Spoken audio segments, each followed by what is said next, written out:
Atlantic Ocean, keep your deep blue for us. These oars. Now you give the description of paradise. Look, Kumsal is coming towards you. I am finally bringing you the woman I have fought for all these years. The twin lakes of Setsidades would become even more beautiful when Kumsal's green eyes were reflected in the water. Captain Nuno's blue eyes and Kumsal's green eyes met in the same scene. The saddest story of the twin lakes now belonged to them. For years they had left the salt of their tears to the seas. But now those deep blue waters were no longer alone. The sea had given Kumsal and her children back to it. Pico Island rose majestically in the distance. Nuno smiled.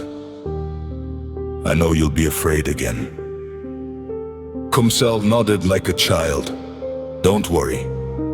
I'll take you to the highest point of the Azores. Don't forget its name. Montan Hadu Pico.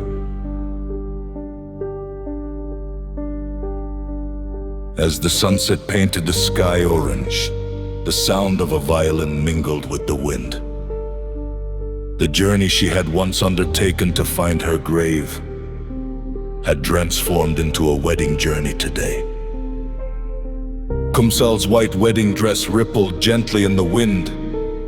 Neil couldn't hide her tears. The captain turned to his children. Shall I tell you a secret? A person should never give up wanting what they want. They shouldn't cry because it doesn't happen. They should want it. But they should also strive for it. That tiny pea-sized place in Susie's brain. Sometimes a person changes their whole life with that one place. If you work for what you believe in, even the world can move. Neil smiled and asked, so, the power of thought, Captain? Nuno nodded. No, daring to live as you believe. Just then, Kumsal tossed her bridal bouquet into the air. The flower landed in front of Neil. As she bent down to pick it up, flashes went off one after another. She looked up surprised. Television cameras, journalists, photographers. They were all there.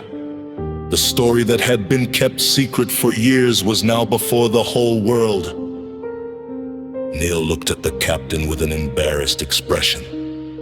Excuse me. I told you I was a journalist. Nuno smiled and touched her shoulder. The day I brought you home, I opened these doors too. You can't run away from journalists forever. One of the reporters reached for the microphone. Captain Nuno. This story will be talked about all over the world. Nuno took Kumsal's hand, let them talk about it. I just waited for the woman I loved. Everyone said she was dead.